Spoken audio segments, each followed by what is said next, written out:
Yang masin ka na to, detail na umulog ka.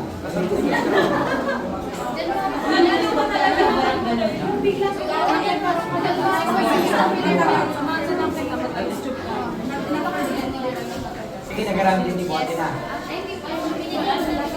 Sabi na kayo yung kabusin.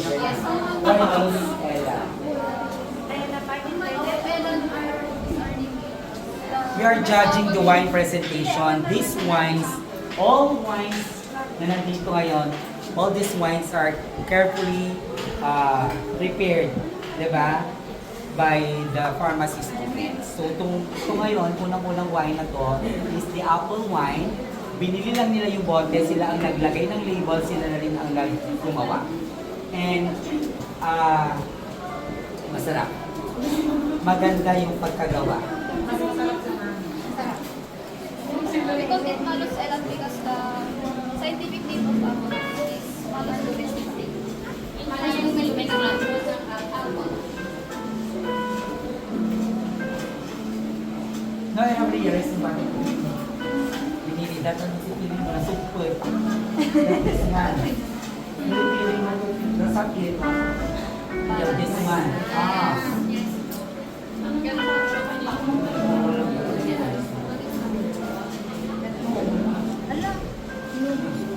Feeling ko sa gusto mo rin. Gusto mo pa No calories. low calories. Wala rin ma. Awanan na. Mangina na natin na kulbot na. Dok.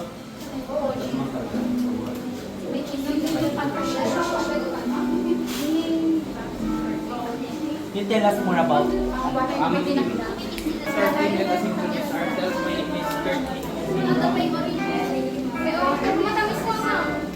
am the highest.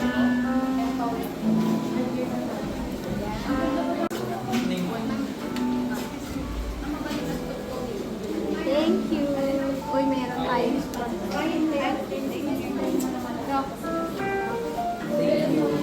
With your presentation. Hi, Kiwi. So, the wine is kiwi. Very nice.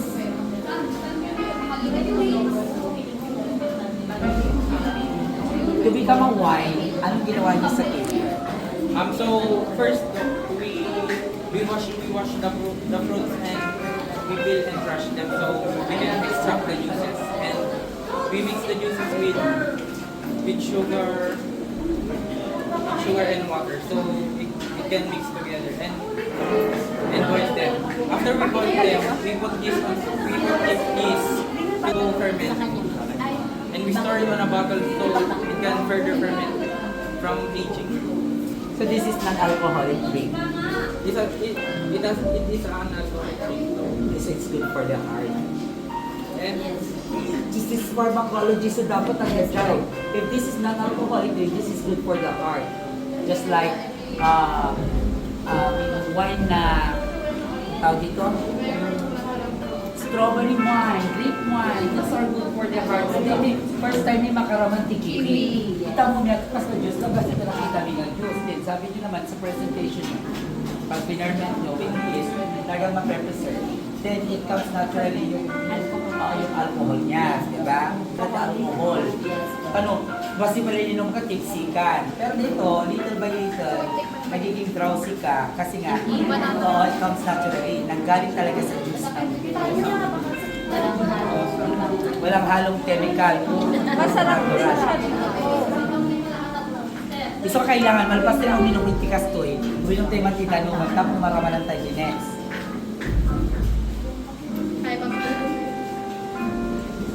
Pero meron sa gawa ni Charles. Ikaw lang ang mamana. Effort naman nila. Kaninong story right? Alam, ikaw na, ikaw na. Sige pa.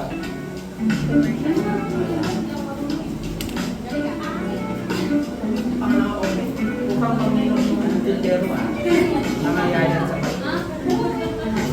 First garden weaving weeks na. So, why watermelon yung ginawa ko is watermelon contains 92% ang water and sugar. And meron siyang, so yung watermelon ko, meron siyang sariling sugar. And yun ko na, bakit hindi watermelon gagawin drinks instead of grapes?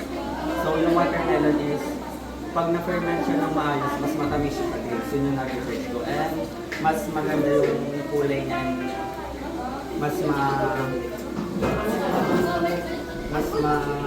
malalasaan mo yung product na talaga. Morning to our distinguished committee, to Ma'am Maria Fatima A. Basita and classmates. We, Group 3, are proud to introduce Melon Nation, an expertly crafted melon fruit wine that elevates the natural essence of sun-ripened fruit into a sophisticated, high-quality beverage. By focusing on the delicate balance between crispness, freshness, artisanal fermentation, we have developed a product that offers a unique alternative to traditional viticulture. We look forward to demonstrating how Melanesian combines technical precision with a refined palate to create a standout experience in today's fruit wine market. I'm Roderick Carino. Mamaya. Why of all the fruits bakit melon? Daw kasi yun yung sa tingin namin na mas mataas yung kanyang Kapag mas mataas ang sugar content, hindi ba mas susceptible yan to mga consumers sa diabetes? kasi baka na-convert yung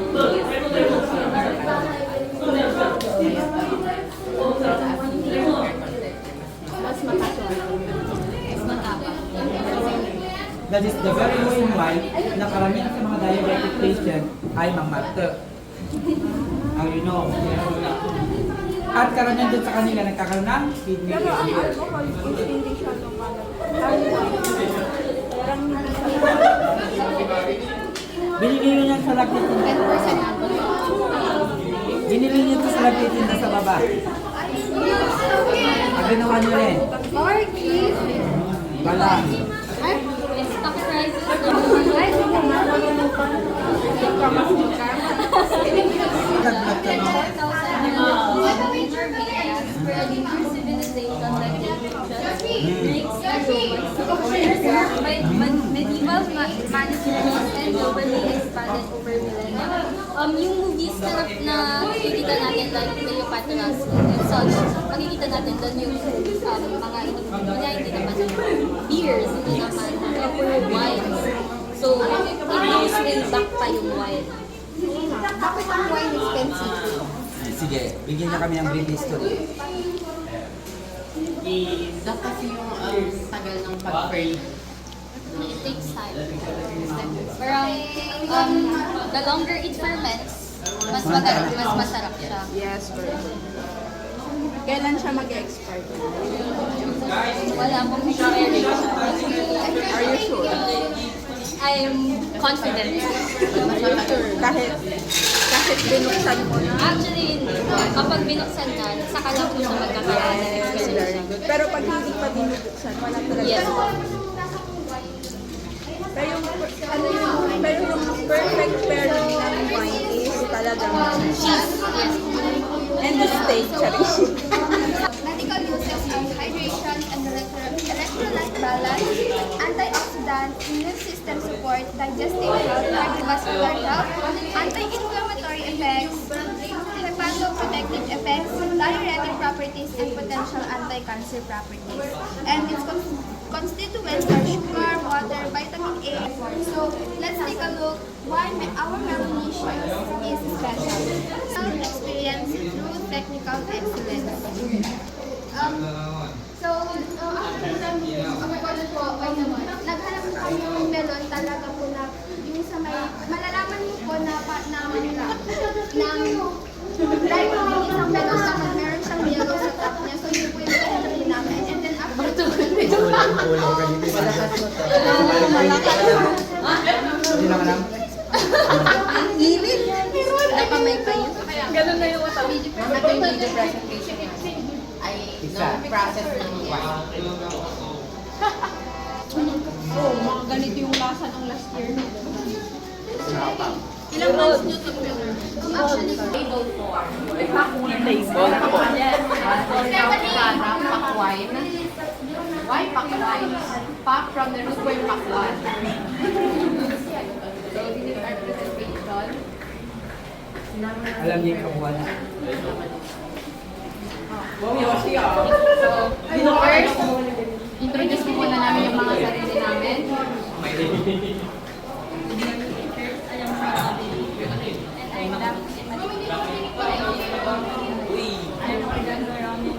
I am Miss Peros Clisel.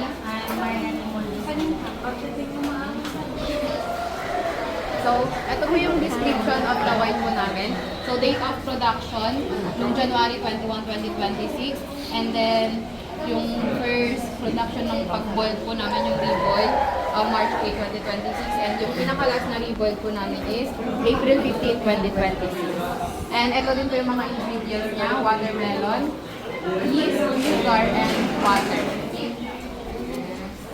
So, yung step-by-step po ng paggawa namin. Hindi maganda kasi they present kailan nila ginawa at kailan natapos. Step 1 na rin sa step-by-step process namin. First, extracting the juice from the fruit. In-extract po namin yung watermelon po, nilagay namin siya sa cloth, tapos in-extract po namin para makuha po yung juice niya. So, pure na juice po talaga siya ng watermelon. Blender. Juicer talaga yung tayo. Hindi po talaga yung extract po namin siya para po hindi rin magbuo-buo po yung makukuha namin. And pag blender po kasi parang mas mahirap po sa amin. Oo. Mas nag-juicy din po. Next step. Kaserola lang. Sa may low heat lang po kasi dapat iwasan po siya na kumulo. So dapat tamang init lang po. Pag once po kasi na parang nagbabubbles na siya, kailangan na siyang hamulin para hindi makuha. Dapat na namin din kasi malawin kasi asok-asok yung tumatanda. Tapos continuous din po yung pag-steer po. And yan na po, yung final product namin. So ito na po siya. Naging wine na po siya for start ng January hanggang ngayong May po, naging wine na siya. And yan po yung final product namin. So, pack wine. Pack wine. DVD po ba?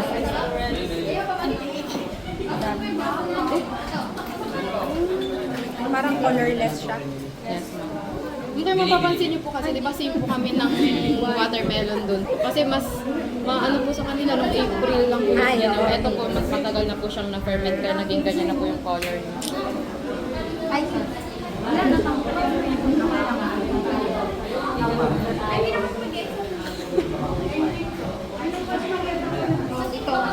malakas yung ano yun.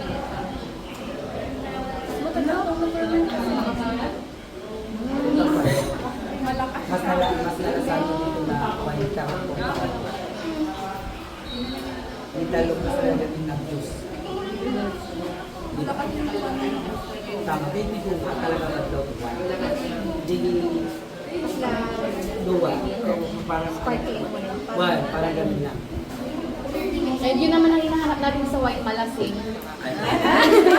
Yan, di ba ma'am? Para pag mag-senti-senti. Malasing ka sa Oo nga, bakit may wine ka sa mga dinner? Wala ma. Para yung wine kasi ma'am, depende rin sa pinakain mo kapag red wine. Pang social. Depende. Kaya nga may ham kami. Para lang malasing siya kay, para accompaniments kumbaga, para i-enhance Yan yung digestion. Oo. Hindi lang para malasing. Pero masarap ma'am. Thank you so much, pharmacy students. There's only one thing that I'd like to comment o mag-comment tayo sa vlog ko. Thank you to the Dean, Ma'am Fatima Agulag Balsita, for inviting us. Kasi itong wine presentation na to, it does not only mean they're just going to make a wine. Hindi lang nila natutunan dito paano mag-ferment ng wine, ano yung mga kailangan nilang sundin. But we were able to see sa bawat grupo yung kanilang teamwork, collaboration, at saka yung naaral nila dito sa 4 na sulok ng laboratory, talagang in-implement nila. They have different atake kung paano ipalabas yung wine. Kasi yung mga iba talagang presentation-wise, lahat ng 4 perfect. Wala kang masabi. Limited ang time, presentation-wise, preparations, grabe yung supervision, di ba ma'am? And of course, galing sa HM department naman, Ma'am Shay. Any comment na? Any comment?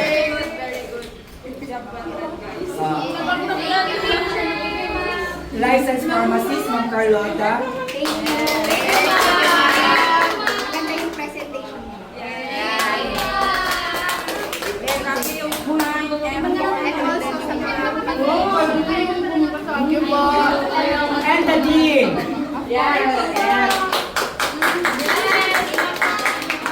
Okay, bye-bye. Actually, ang kami pa inalpas, nagtubo kami, grado kami. Ay, sige, tumangan kami. Magulaw kami.